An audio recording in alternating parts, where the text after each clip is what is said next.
بیعت کے حوالے سے ہم اپنے بزرگوں کی جا کے بیعت کرتے ہیں، یعنی کسی کے ہاتھ میں جب ہاتھ دیتے ہیں اور اسے آپ مرید ہونا بھی کہتے ہیں، تو بیعت ہونے کا مطلب اور مرید ہونے کا مطلب کیا ہے؟ ایک بات تو طے کر لیں کہ جب آپ نے کسی کا مرید ہونے جانا ہے تو آپ نے کرامت طلب نہیں کرنی۔ حضور غوث اعظم حضرت امام ربانی رحمۃ اللہ علیہ فرماتے ہیں کہ کسی بھی صحابی نے کسی نبی سے معجزہ طلب نہیں کیا، کسی بھی صحابی نے۔ معجزہ طلب کرنے والے جو تھے وہ کفار تھے، یعنی ایمان لانے کے بعد پھر کسی صحابی نے آقا علیہ الصلوۃ والسلام سے معجزے کی بات نہیں کی کہ سرکار آج کچھ اور معجزہ دکھائیں۔ کیوں؟ جب ایمان لے آئے تو انہوں نے جان لیا کہ سب سے بڑا معجزہ تو حضور کا وجود مقدس ہے، اب اور کیا معجزہ طلب کیا جائے، اور کون سا معجزہ طلب کیا جائے؟ کہ آقا علیہ الصلوۃ والسلام پروردگار عالم کا سب سے بڑا معجزہ ہے۔ تو فرمایا کہ مرید ہونے کے بعد مرید کو یہ حق حاصل نہیں ہے کہ وہ اپنے شیخ سے کرامات طلب کرے یا دل میں اس کی تمنا بھی رکھے کہ میں شیخ سے کوئی کرامت دیکھوں۔ اگر آپ کا شیخ آپ کو صراط مستقیم پر لے کے جا رہا ہے، وہ آپ کو اللہ سے ملانے کے راستے پہ لے کے جا رہا ہے، رسول اللہ صلی اللہ علیہ وسلم کے دربار تک جو راہ جاتی ہے اس پر اگر لے کے چل رہا ہے، آپ کے باطن میں اگر اس نے عشق رسول علیہ السلام کی آپ کو بھڑکا دیا ہے، آپ کی دل کی دھڑکنوں میں ذکر اللہ کی سوزش پیدا ہو چکی ہے، آپ کی روح اللہ کی یاد میں تڑپنا شروع ہو گئی ہے، اس سے اور کون سی کرامت چاہتے ہیں؟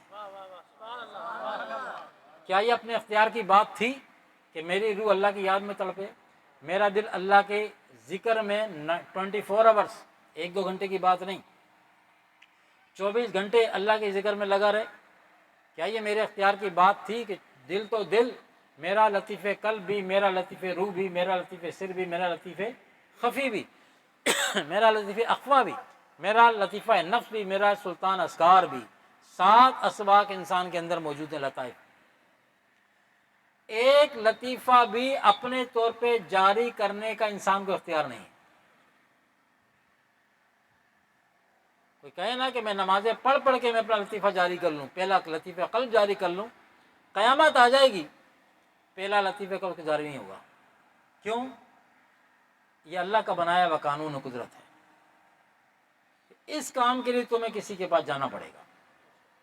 ہماری عبادات، نماز، روزہ، حج، یہ سب اپنی جگہ درست، لیکن یہ جو اندر باطن کا معاملہ ہے کہ اس مقام پہ تمہیں پہنچنا ہے، اگر چاہتے ہو کہ تمہارا بال اللہ اللہ کرے، تو وہ تمہارے گھر بیٹھنے سے یا تمہارے صرف چاہنے سے گھر بیٹھ کسی کے پاس نہ جاؤ اور یہ کام ہو جائے، ایسا ممکن؟ اگر ایسا ہوتا نا تو حضور غوث اعظم اپنے مرشد کی تلاش میں نہ نکلتے۔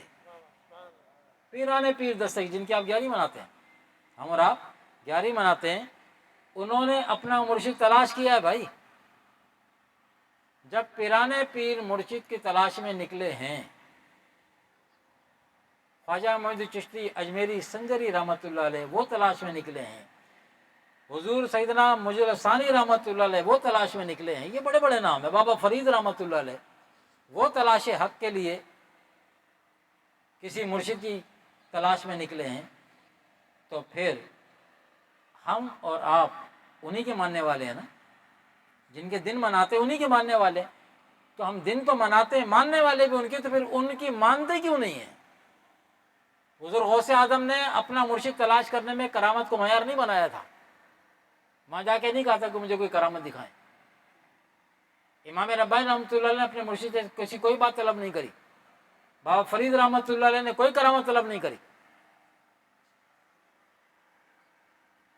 تو جن کو ہم مانتے ہیں، جن کے ہم دن مناتے ہیں، ہمیں چاہیے کہ ہم ان کی تعلیمات کو مانیں، ورنہ اب جو وقت چل رہا ہے نا، یہ بڑا دجالی دور ہے، اور آدمی اب حق اور باطل میں فرق کرنا بڑا مشکل ہو گیا ہے.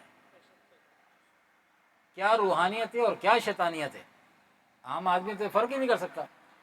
اس لیے امام ربائی رحمۃ اللہ علیہ مزید مکتوبہ شریف فرماتے ہیں کہ سالک یعنی ابتدائی طور پہ جو مرید ہوتا ہے نا، چلتا ہے، فرمایا کہ اسے اپنے خوابات کے اوپر بھروسہ نہیں کرنا چاہیے. اپنے خوابات، اچھے جو خواب آتے ہیں تو فرمایا کہ اچھے اچھے جو سے بشارتیں مل رہی ہیں، خواب آ رہے ہیں، تو ان خوابوں پہ بھروسہ کر کے نہ بیٹھ جائے. بھروسہ کر کے نہ بیٹھے مراد کیا ہے کہ خوابوں پہ بھروسہ کر کے کہیں اپنے شیخ کے پاس آنا جانا نہ چھوڑ دے کہ میں تو رات کو جب سوتا ہوں تو میرے پاس تو بڑے معاملات، روحانی معاملات ہوتے ہیں، مجھے بڑی منزلیں مل چکی ہیں، منزلیں مل گئی تب شیخ کے پاس جانے کی حاجت کیا ہے. تو فرمایا اگر طریقت کا دار و مدار خوابوں پر ہوتا، طریقت کا، یہ پیری مریدی کا دار و مدار اگر خوابوں پر ہوتا، فرمایا یہ نظام کب کا درم برم ہو چکا ہوتا. کیوں؟ ہر آدمی خواب دیکھتا، اپنی رائے خود قائم کر لیتا، خواب دیکھتا اور اپنے ناقص علم اور ناقص عقل کے مطابق خود ہی رائے قائم کر لیتا. تو جب ہر آدمی اپنے خواب کے مطابق اپنی رائے خود ہی قائم کر لیتا، اپنی جگہ بیٹھ جاتا. فرمایا اگر خوابوں پہ طریقہ چل رہی ہوتی تو پھر نظام تو کب کا درم برم ہو چکا ہوتا، پھر کسی کی حاجت ہی نہ رہتی نا، ہر آدمی شیخ بن کے بیٹھا ہوتا. اور اس میں اشارہ دیتے ہیں کہ آپ فرماتے ہیں کہ اگر آدمی خواب میں اپنے آپ کو بادشاہ دیکھے، خواب میں اپنے آپ کو، ایک بھنگی ہے، خواب میں اپنے آپ کو فرمایا بادشاہ دیکھے تو آنکھ کھلے گی تو بادشاہ ہوگا کہ بھنگی ہوگا؟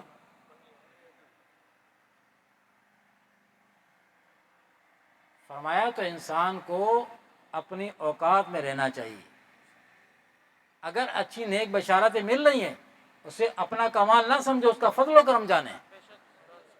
اپنی عبادات کا ثمر نہ سمجھے کہ میں عبادت کرتا ہوں، میں ذکر فکر کرتا ہوں تو یہ مہربانیاں میں کرتا ہوں تو ہو رہی. نہیں نہیں نہیں، یہ سب اس کا فضل و کرم ہے. وہ کس بات پہ راضی ہو جائے، کون سی ایک بات پہ راضی ہو جائے. وہ آپ نے سنا نا، ایک فاحشہ عورت تھی، فاحشہ بدنام زمانہ عورت تھی. جب وہ مری نا تو اس کا انتقال ہوا تو کسی نے خواب میں دیکھا، تیرے ساتھ کیا معاملہ ہوا؟ تو اس نے کہا اللہ نے مجھے بخش دیا. فاحشہ عورت بخشی گئی، بدکار عورت بخشی گئی. اس نے کہا اللہ نے مجھے معاف کر دیا، مجھے بخش دیا. تیرا ایسا کون سا کام تھا؟ بولا عبادت تو میرے پاس تھی نہیں، زمانہ جانتا میں بدکار تھی، فاحشہ تھی. لیکن ایک دن میں جب کنویں میں پانی بھرنے کے لیے گئی تو وہاں میں نے دیکھا کہ کتا یا بلی وہ پیاس سے تڑپ رہا تھا. تو میں نے اپنا جو کپڑا تھا اس سے پانی میں بھگویا اور اس کے منہ میں نے وہ کپڑا نچوڑ کے اس کو پانی پلایا. اللہ تبارک و تعالیٰ کو میری وہ ادا پسند آ گئی اور مجھے بتایا گیا، میں بھی پریشان تھی کہ مجھے کس بات پہ بخشا جا رہا ہے. تو مجھے بتایا گیا کہ وہ جو تو نے کتے بلی کی جان بچائی تھی نا، اس میں پانی ٹپکایا تھا، ہم نے تیری اس ادا کے اوپر تیری بخشش کر دی ہے.